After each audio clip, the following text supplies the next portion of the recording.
Hi, thank you so much for joining us. As a reminder, this is the Game Development Crisis Conference, and our next panel is going to be on the good community designs for crisis periods. And I'm going to transition this over to our panelists to introduce themselves. Hey, everybody. I'm Dr. B, the clinical director of Take This and your moderator for this panel. We're joined by three fantastic guests with very different but very relevant experience in terms of community community design. And we're going to get some fantastic, lively answers from them. Before we get to them, I just want to bring everybody's attention to the donation link below so you can give to both Take This and the IGDA so we can both continue our mission to help the game industry. But let's turn it over to our panelists. First and foremost, Rodrigo, why don't you introduce yourself and let us know what you are and what you do? Sure. Hello, everyone. My name is Rodrigo Tamellini. I'm co-founder and CEO of GamerSafer. We are a mission-driven tech platform helping gaming companies to fight crimes, fraud, and toxicity. We believe safety is a precondition to any healthy community. So using our technology, we support a community design process. Wonderful, wonderful. Thank you. Ziba, why don't you take it next? And who are you? What do you do? And especially in regards to community building. Hi, I'm Ziba, and I've been running a small game studio called Popcannibal for 10 years now. It's mostly myself and one artist and a few people I drag in every now and then. That involves so many hats and so many roles, and particularly our latest game, Kind Words, Lo-Fi Chill Beats to Write To, is very much about strangers online talking to each other about really complex topics. And so it's been a wild, grand adventure these last few months as Kind Words has taken off, and I've had a lot of new community challenges. Thank you, Ziba. Rich, Hi. take it away. My name is Rich Weil. I'm the Senior Vice President for Global Operations for ModSquad. We provide community-facing services like moderation, engagement, social media. We also provide a lot of straight-up customer support work for a lot of different kinds of communities, especially a lot of them in the game industry. So that's what we do. So that's fantastic. So each one of you takes a slightly different perspective on that. With Rodrigo, you take a prevention perspective. Yes. In how you design and build community. Ziba, your game actively, Kind Words, which is brought up to me in terms of mental wellness all the time, builds actively support and kindness within the community itself on both a macro and micro level.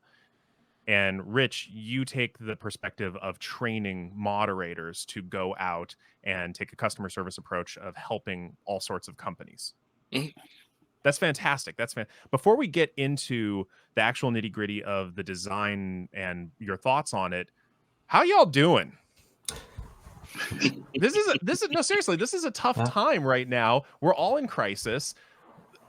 How are you doing, and what are you doing to get yourself through this? Well, so I worked at home anyway. So I've been at ModSquad for 10 years. You know, we provide mods and customer support reps and all kinds of different stuff like that for a lot of different companies. We're primarily a work at home company. So I've worked at home working for ModSquad for 10 years now. So that part isn't so different. However, a big part of my job was traveling. I would go to a lot of the conferences, I'd do panels, be on panels, I'd go visit clients, that kind of thing, really, all over the world, certainly US and Europe. We have an operations center in Derry in Northern Ireland. I go there, check, make sure everything's okay, see what I can do there, that kind of stuff. And I can't do any of that now.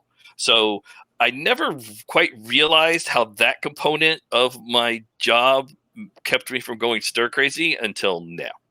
So, but what we're doing, we are, my kids are older, so we're working with the kids, helping the kids out with the school stuff. But a big part of what we're trying to do, honestly, is support local businesses. Whether that's, just buying stuff or going to take out lunches from the local pub or what have you. That's a big part of what we're trying to do. That's awesome. Ziba, Rodrigo, how y'all doing? Well, I'm doing fine. Yeah. I'm having. That wasn't convincing sounding, was it? No, it was. No, I'm okay. No, fine. Everything is fine. I'm very fortunate. I'm in a good spot, and I too have been working from home for about 10 years, mostly. Though I usually have a lot more physical interaction in the Boston game community. It's a very active community of game developers who we have meetups all the time, and everything's transitioning to online. So I'm still having a lot of contact with these people. We still have a lot of scheduled and unscheduled, virtual hangouts, which is nice. But I'm having a little trouble making my peace with my productivity and even understanding, even on my good days, understanding those were good days and just being happy with that. So it's a little weird, but I'm doing good. A little bit. Well, on my side, to be very transparent and honest, I'm overloaded on the professional side. Was unbelievable how transitioning everything to Zoom calls and kind of meetings could really fulfill your agenda so fast. But on a personal level, I think the shelter in place made me rethink how the daily small things are important. So it's a good time to enjoy the family. I finally start to meditate, thanks to my co-founder. And of course, I think feeling really blessed of being in this crazy scenario in the conditions that we are. We acknowledge that we are really privileged, and there are many people that are going through that with much more difficulties than us. So really trying to look on the bright side of the where we are on that and try to support the community as we can. So it's interesting for me to hear you all talk about this because in both your jobs and in your personal lives, community is an ongoing concept. I've heard now the term support, the idea of supporting the community during this crisis a couple of times. I want to ask you three a question I asked the last panel on community building that we ran with some fantastic panelists, Victoria Tran, Ruby Bayer, and Linda Carlson. What is community to you? We hear that word a ton, but let's get a base understanding of what it is. Let me jump in then. Please. I really check that very close to the etymology on the Latin, right? It means common. So I think in this specific discussion, it means the capability of making the commonalities among players being much stronger than their differences. So their common passion and love for games make them stick together and finally embrace their differences. So I think that's what really community on gaming means to me. Awesome. Ziba, what about you? What is community in your world? This may not be a super general definition, but I feel like I have different communities that organize around they sort of rally around different aspects, game development or a game company or a game. And together they are helping to lift up something bigger than an individual could do. They're picking up slack when someone else can't be there to contribute something. And together there's this consistency of the community always sort of reaches these goals of having this message put out or having these times available for people. And it's this collective act that's hard for one person to put forward by themselves. Awesome. Rich, how about you? Well, I absolutely agree with Rodrigo and Ziva. I think that the simple answer is, a community is a group of people with a common interest, and that's something that can be very expansive or very narrow. For us here at ModSquad, we deal with so many different clients. Every client has their own community. The community could be people who are in a specific airport, because we actually work for airports, or it could be people who play a specific game. I think that, and I always have to get this in there somewhere, and this is where I'm going to do it.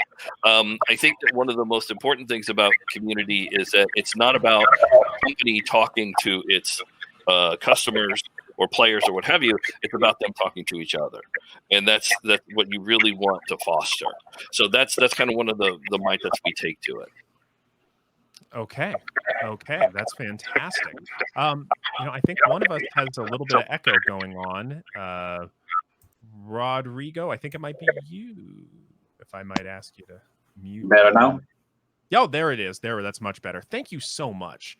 All right. So community to y'all is commonalities.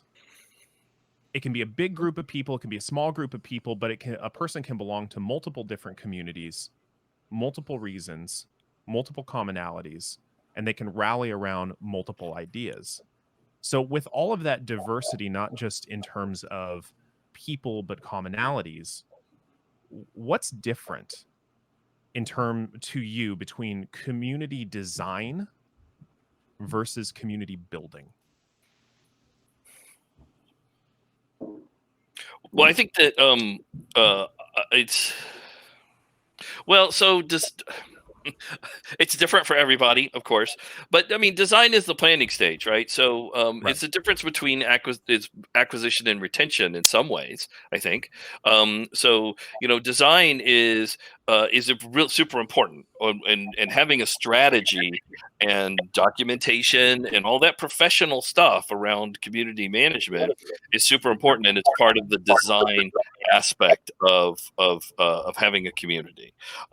Building, to me, is how you utilize your design and your objectives to reach out and pull people into your community, whether it's a nonprofit, something that's a common interest around a charity or good works, or whether it's something more commercial. So that's the difference how I see them, although that's pretty basic. Yeah.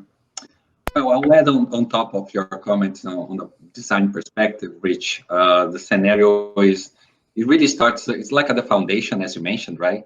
And it starts with the core principles that will bring people together, right? So what they could expect from that community and what is expected from them. And on top of that, we put the additional layers of tools and process to build this social fabric per se, right? So the technical solutions like ours to provide safety, moderation services like yours, and of course, figuring out the autonomy and empowerment to the community managers, right? I think this is the kind of frame, the design piece is kind of the framework to have a scalable and dynamic community, while the building piece is basically led by users, right? So they are exercising the design that we put together.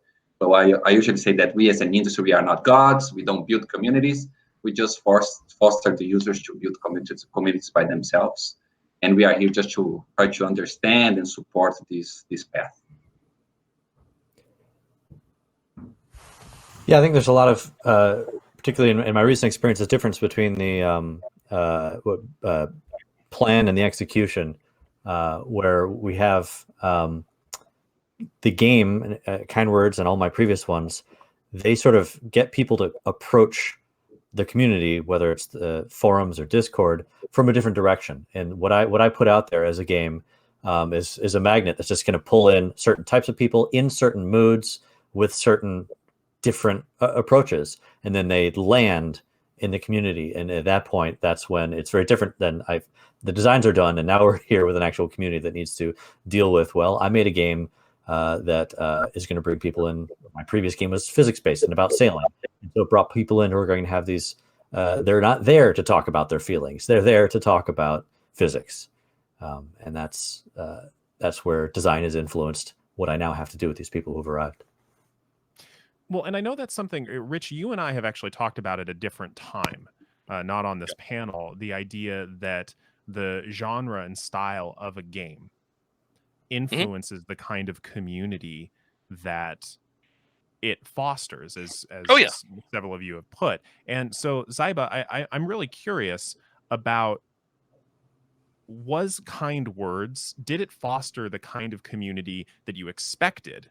Or was it kind of an organic, hey, let's throw some goodness out into the world and see what happens?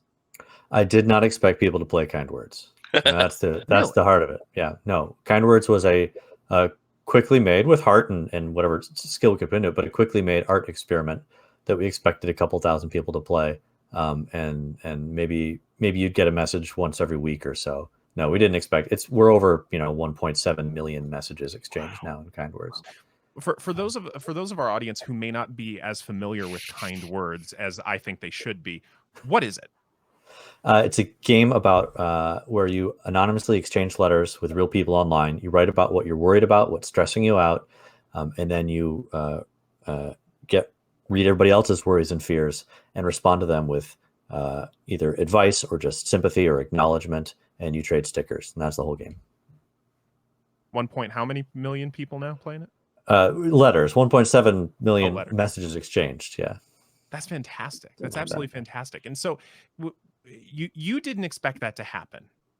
Or Rodrigo, you go in with a very deliberate idea of design, and I know Rich, you do as well. Where do you make those two happy? Where do you make them meet in the middle?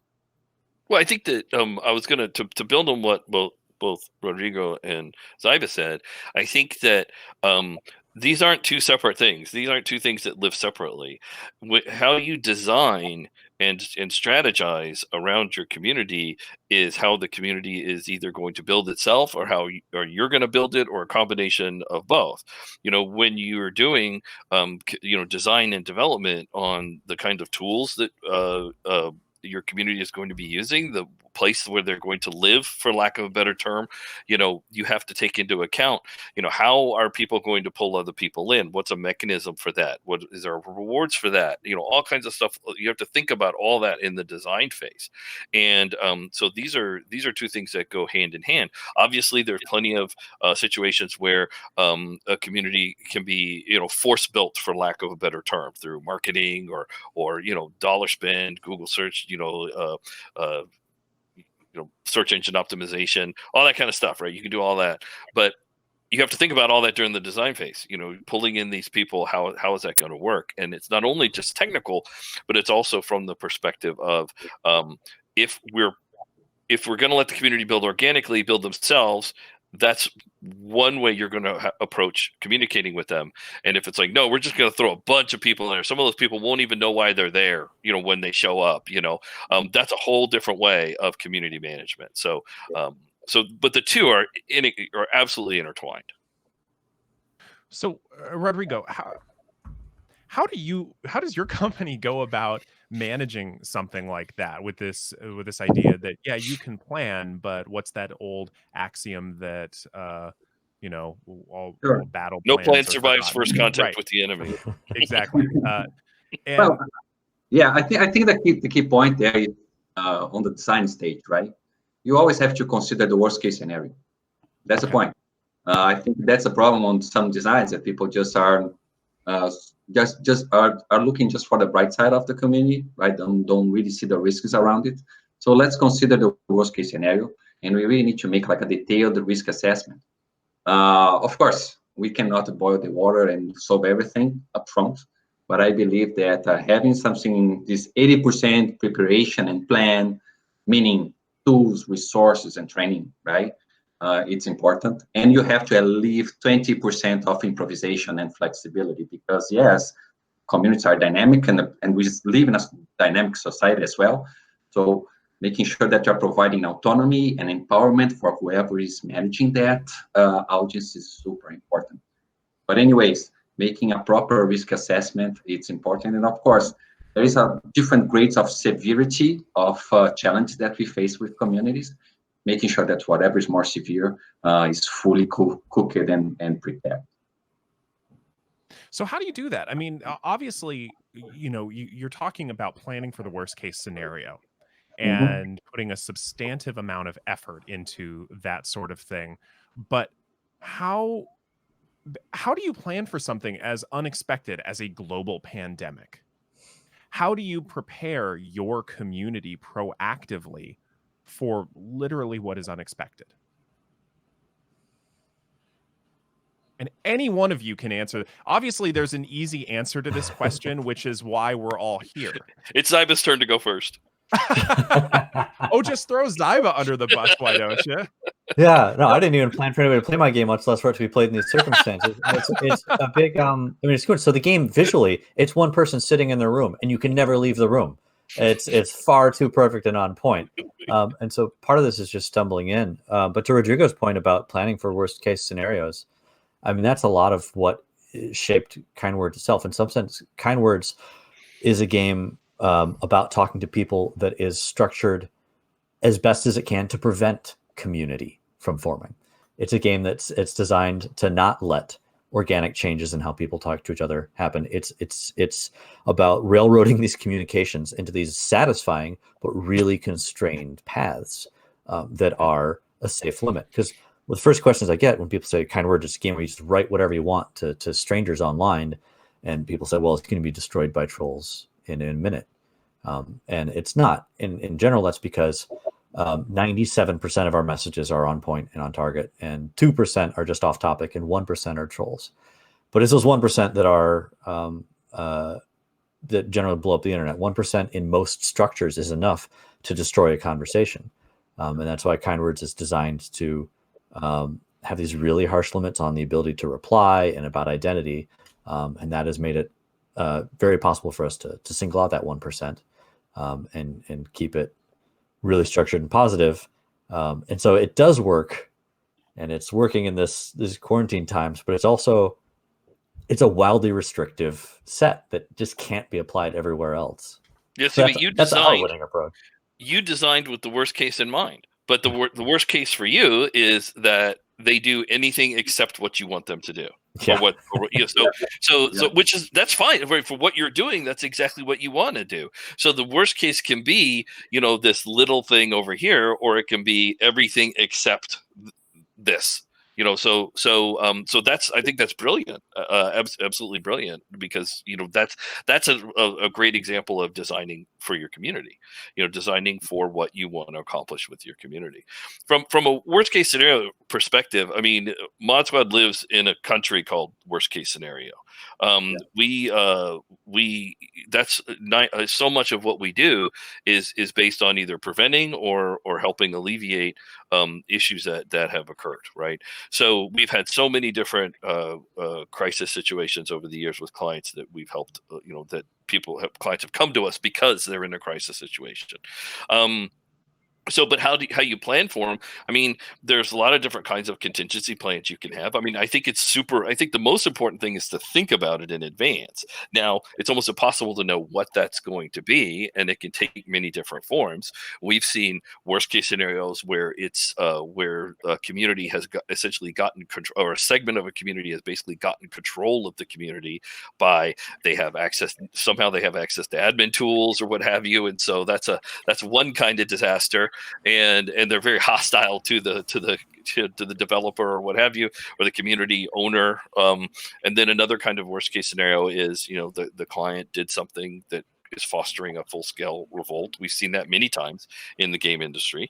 I cut my teeth in the days of MMOs, and I think that's where people learned how to revolt against developers. Well, I mean, they're literally training in guilds in order to band together and revolt against developers. I mean, exactly. So I think that there was a lot of lessons learned back then in communication. I do believe the game industry, in a lot of ways, paved the way for online community relations. So I think that as far as worst case scenario goes, I mean, you got to have a plan. And you have to have the resources to implement your plan, and whether that's bringing in other outside help, whether it's technology resources or what have you. I definitely think that's important, but it's very difficult to plan specifically. You have to plan generally.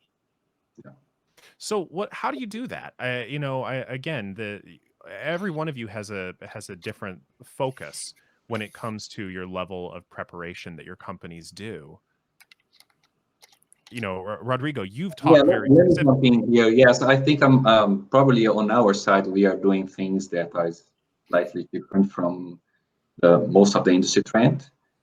So we came up with a new technology that basically tried to bring user context to the community management, right? So the way our technology works is basically understanding users better to improve the way they do the matchmaking system works. So improving matching, we can minimize triggers of conflicts and some challenges. And what we also try to do is the same content to be used by the community managers to better handle and better understand the challenge they face, and be more sharp on the way they handle that. So what we're basically doing, we're flagging users with context. So we are keeping the anonymity, which is very important within the gaming experience, but we are driving a minimum level of context behind those users. So matchmaking systems will be more effective, bringing people that share similar goals. And instead of just peanut buttering resources on moderation, for example, across millions of users, we are basically pointing and flagging the users that are somehow more sensible to certain challenges, right? So I think that's a little bit what we always have to think through. Games are getting more and more social, right? So the scale of the challenge is growing exponentially because every single game right now is social. So we really have to be smart in a way of bringing new technology, new techniques, and be bold, take risks, and try to implement things in a different way because our environment is changing as well. I think for us specifically, I mean, our whole job is to deploy mods to help our clients, whether it's in customer support or moderation or what have you. So for worst case scenarios for us specifically, it's about having a large network of mods that we know, that we have a relationship with, that but who have a wide range of interests. So if we're dealing with or who cover a wide range of interests. So if we're dealing with a client in the MMO space, just to go back to that, if we're dealing with a client in the MMO space and they have a crisis and they need a lot of help immediately, then we can find a lot of people who have MMO experience and who don't have to be taught what a quest is or what leveling is or what, that kind of stuff. They know all that stuff, so they can be deployed very quickly. So for our business, we're geared for speed. And when it comes to crisis management, we're geared for speed. So, which is to us, in my mind, is the most important thing in dealing with a crisis. Your enemy is time in any kind of worst case scenario. Of course, in this situation that we're all in right now, our enemy is time in a very different sense, in that it seems to drag out forever and ever and ever. But that's a whole different philosophical conversation. It's the image that keeps coming to mind is that episode of The Simpsons where Homer and Mr. Burns are trapped in the cabin together, and now they're anthropomorphizing the snowmen and raising a snowman army against each other. I think that's going to happen in my house within the next month or so. But one of the things that you all have talked about has been being deliberate with your design. Even if it's an unexpected success, like Kind Words is, Ziba, you talked about designing very specific responses into the game. And so especially for indie developers who may not have substantial amounts of resources monetarily or, time or anything, how do you plant seeds of positivity and good in the community from launch? We did. There's just a whole lot of ways of messaging things that some are just very obvious and some a little more subtle. Aesthetically, warm, cozy colors. Everything's just visually. We took an aesthetic that would make you feel like it would make the majority of people feel like they were being a jerk to say something. It would feel incongruous to bring your aggressive self to this situation. And then for other people, that makes it a target. Like, oh yeah, here's a place I can be counter to that. But then they've those types of approaches, they've identified themselves way quicker. Those kind of trolls, when they're like, oh, your aesthetic says be nice, I'm not going to be nice. There's such a contrast here that I find it's way easier for us to actually separate out that kind of behavior. It's the people who need the messaging to come and bring your gentle self that it's effective on.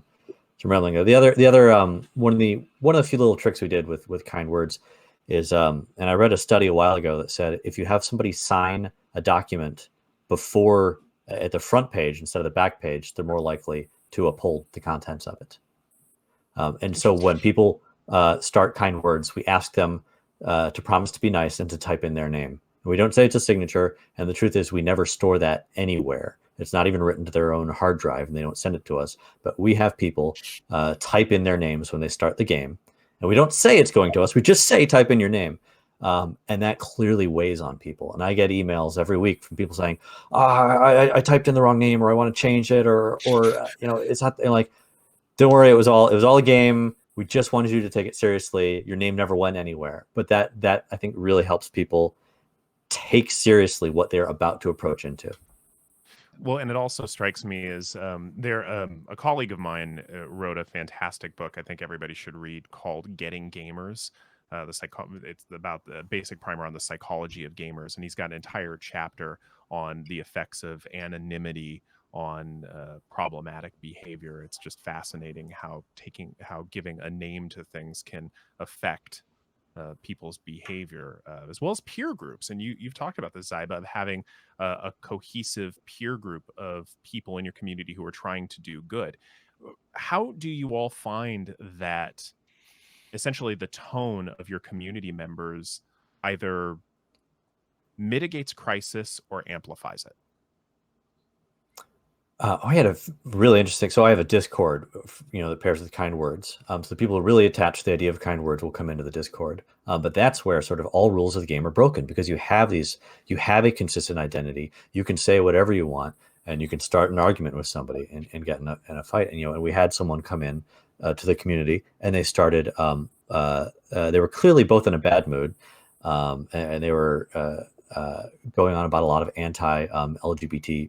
And anti-trans and stuff, and the community got riled up, and people were messaging me, and we calmed them down and put out a blanket statement. This isn't what we want here.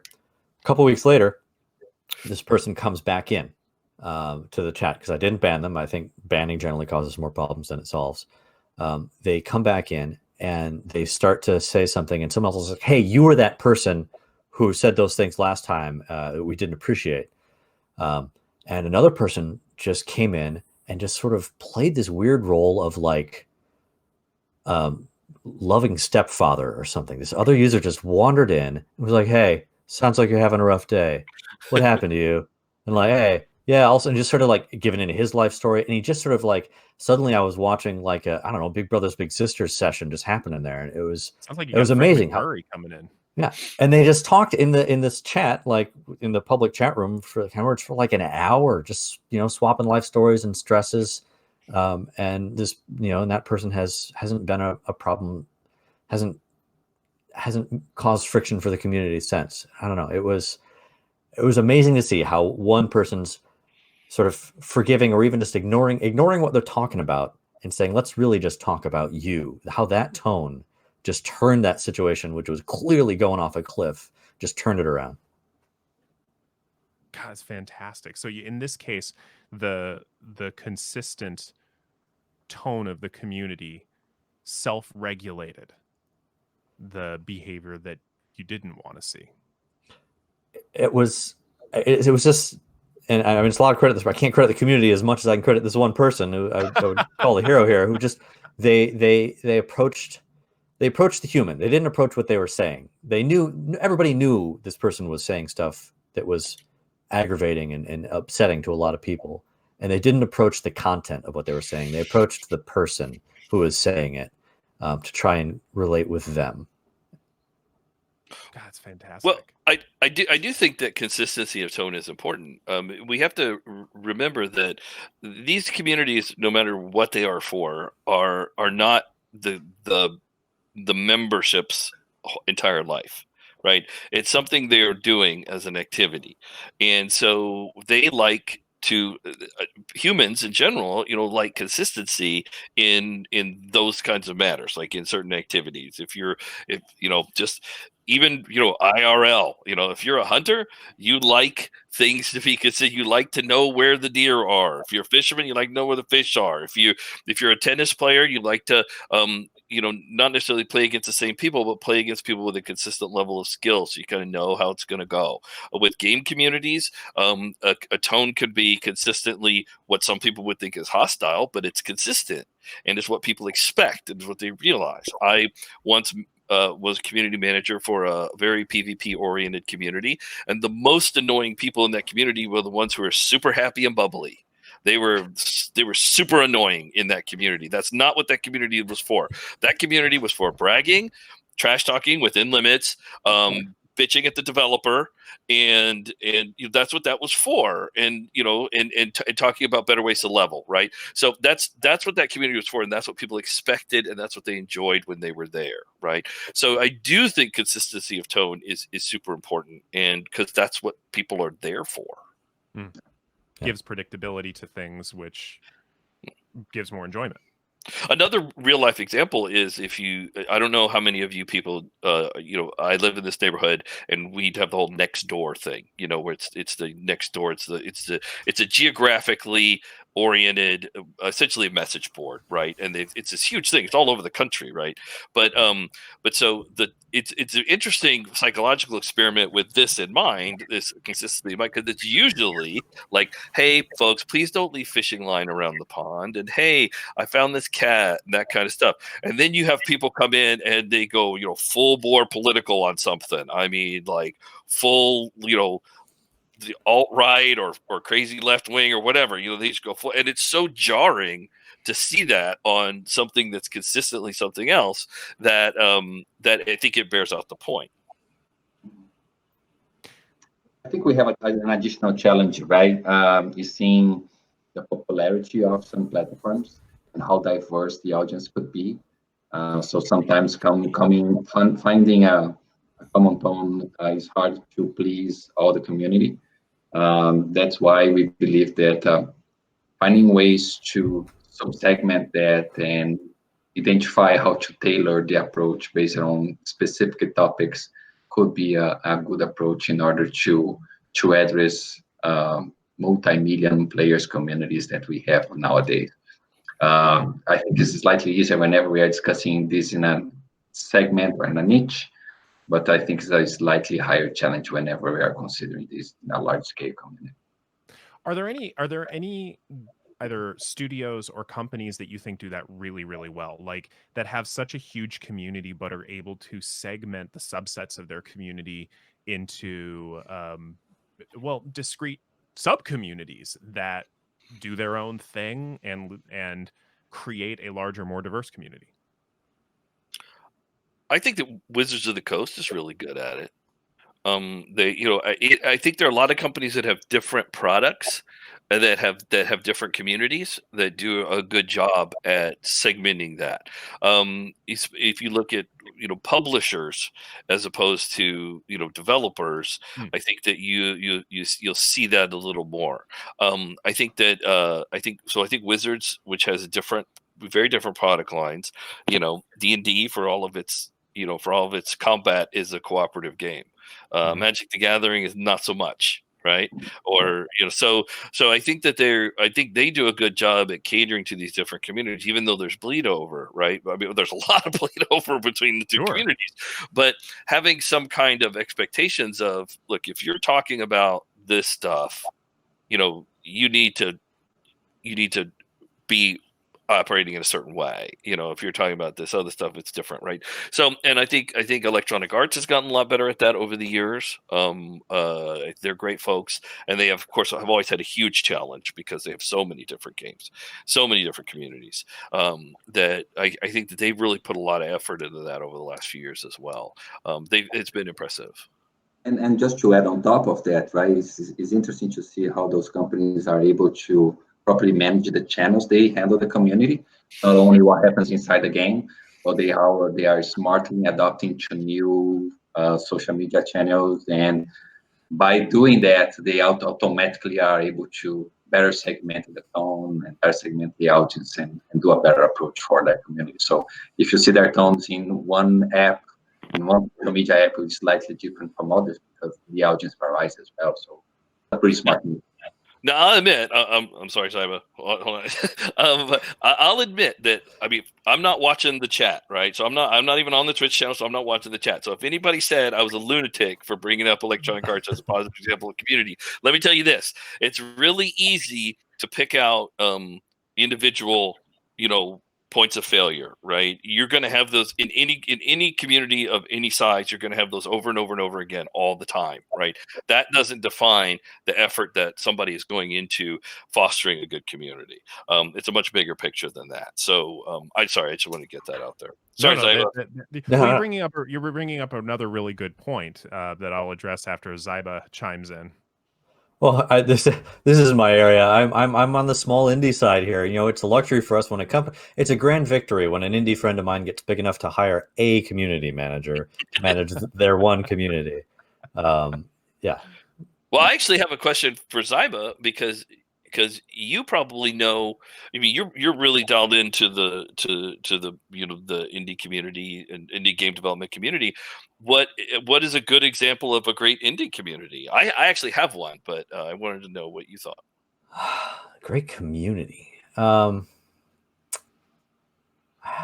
I don't know. I don't go hanging out in other indies discords. I don't have that kind of luxury of time. I'm in my Discord, but Sure. You're too busy being an indie developer. I put him on the spot. No, I know that local Boston group, Proletariat with Spellbreak, apparently broke some limits a while ago with their Discord, just in terms of numbers there. So cool. Very happy for them. I mean, Discord's just been sort of this wild, amazing thing for indies. Doing this for 10 years, but I never had the level of interaction with my audience as before I threw. When I first, so everybody threw up Discord. I guess it's free. I'll do it. I don't know why. I don't understand why anybody would use this thing. Who wants to talk? Who wants to sit in a chat room with me all the time? This makes no sense. And it's not actually me they want to sit in the chat room. It's each other they want to sit in the room with. But they like having me there to sprinkle down facts or something every now and then, which is he has descended. It does. It feels odd. We try and not be these aloof aliens, which is it's too easy. That the medium lets you build up like this persona of you're into this Discord because it's about my little world where I am quite literally the god of I literally own the thing you want to do, and I have all the technical power to change the thing and grant your wishes. And it's easy to imagine it's a tyrant. It doesn't really matter. I don't really have these. It's a weird little story that can get built up of this power. Oh, that's fantastic. So we have a question from the audience. I want to ask you all, and it's a really interesting question. That given the pivoting that really global school systems have faced in terms of educating kids from home, parents are now trying to be teachers, which they never thought they would be doing like this, and it's stressing it's stressing everybody out. What lessons from community design within games do you think other industries like the teaching industry or the teaching system could learn to alleviate some of those end user stresses? Real interesting question, right? I had to read it a couple of times to get to think about that. No, it was a fascinating and complicated question. I'm like, that's really cool. So what lessons can other industries take away from game design and game community design? I'm going to make something up here. The multiplicity of identity. I think that what games and these communities like to do, usually with multiple games community, is you can be someone else, and you don't have to be consistent amongst yourself. We have this really strong urge as humans to be consistent. You take a stand on something, you're not going to change it because it would be a failure to yourself to let something down. And that's something we see in kind words all the time, is that we don't have, it's not just anonymous. You don't have an identity. Your messages aren't connected to each other, and you are free to be a jerk at one moment and bare your soul the next. And bringing that back to when you're stuck at home with your child or your kid and you're creating this persona of teacher and student, I think it's probably almost impossible to break getting locked into the stances you've taken, the person you decided to be, right? And you have all these classic stories of in high school, I felt like I was in this category or people in that category. And now that you're just at home, how would someone who's, they're having a bad day and they said, "No, Mom, I don't ever want to study this subject again." How do they then turn around and say, "You know what, today I'm actually enjoying this part of it"? And to allow yourself to actually behave wildly inconsistently with yourself for the better is something I think games can allow. And that would be great to have more in an educational system. Yeah, Oh, please. Oh, I'm sorry. I absolutely agree. Absolutely agree. And I think that gamification is a word that gets overused quite a bit and is misunderstood quite a bit. But in this case, I think that definitely considering the audience you're talking about, i.e., kids, that there are certain aspects of that you can absolutely co-opt that haven't really been thought of. Now, I have two boys. One is 18 and one is 16. Just they both have their birthdays in May, right? So one is 18, one is 16. 18-year-old, I'm not really worried about. He's at the end. He got totally screwed on his senior year, like all class of 2020. Class of 2020 are going to have a grudge against everybody forever, and it's understood, right? So so I'm not worried about him, obviously, because he was at the tail end. He was doing fine. My other son was self-teaching anyway. He was doing through the school district. He was doing study at home, doing really well, getting A's, blah, blah, blah. He just didn't like school, right? So he just started doing the self-study program and was doing really well with it. So I personally, very lucky, right, to have that situation. If I had a 12-year-old or a 10-year-old, it's a very different situation. So I think there's lots of things you could take from the game industry, things like having avatars that you can customize, things like achievements, but you have to be careful about that because you don't want to be on a Zoom call or be in a virtual conference room and like the top 5 students all have all kind of shiny blings and everything on auras and halos around them and all that kind of stuff. And you got Jack, that's gonna just not encourage you, right? So you have to think about that from a design perspective, like we were talking about earlier. You have to think about the design. What are you trying to accomplish? You're trying to accomplish teaching. You're not necessarily trying to accomplish them sending you micropayments. So I think that there's tons of stuff that that education is going to have to take from game industry methodologies to succeed if this keeps going. And parents too. Parents can do it more in real life. What Ziba was talking about, I was thinking, well, why not dress up in different costumes for different subjects? At home, right?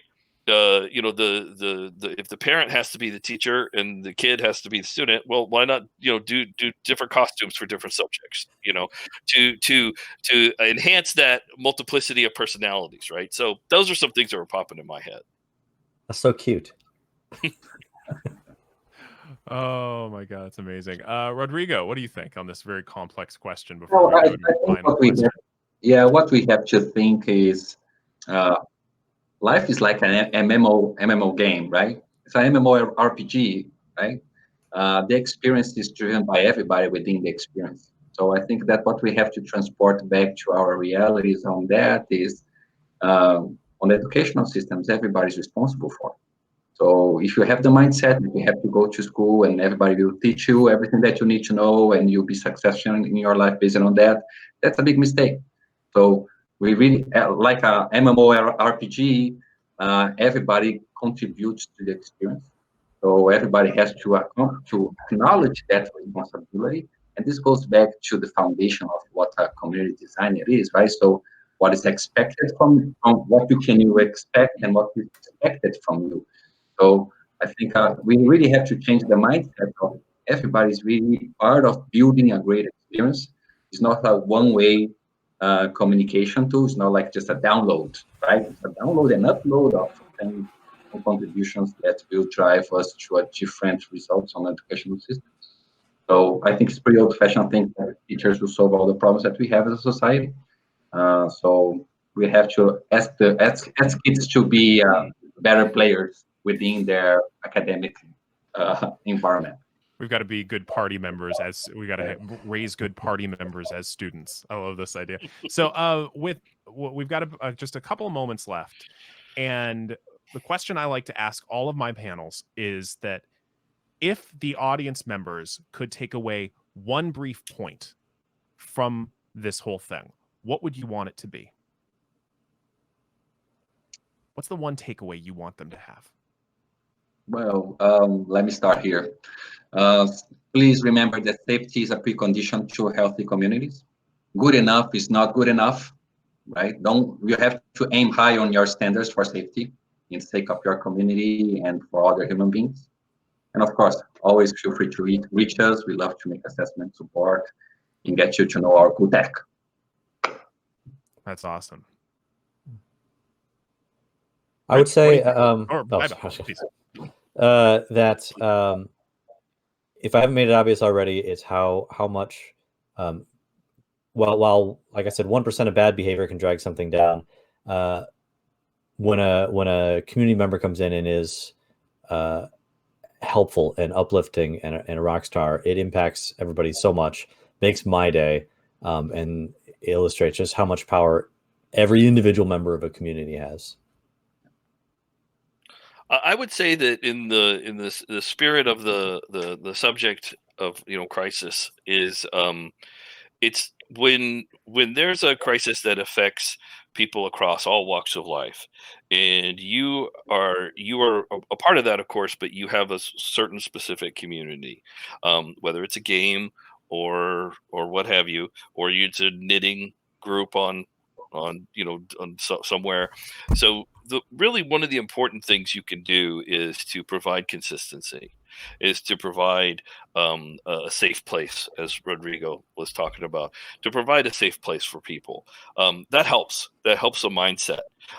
One of the things, if you're running one of these communities or what have you, one of the worst things you could do is panic, is to add to a sense of negativity. And so I think that unless the community likes that, so no, I'm just kidding. So, I think that it's really important to be positive and consistent in times of crisis, and to be calm, because nobody follows somebody who's running around with their hair on fire, either figuratively or literally. So, that would be what I would say. That's awesome.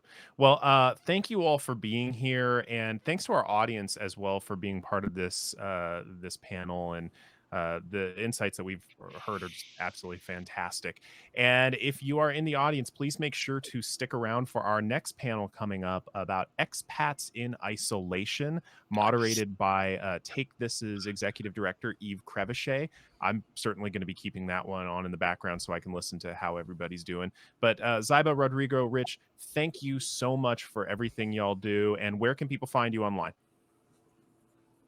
At Popcannibal, Twitter. Rodrigo, where can people find you online? LinkedIn. So Rodrigo Tamellini. Rich Weil, Weil, rich at ModSquad.com. Check out ModSquad.com. Wonderful. Thank you all so much. And we're going to say goodbye to everybody now. Have a great day and enjoy the next panel. Bye, everybody. Thanks, Doc. Bye.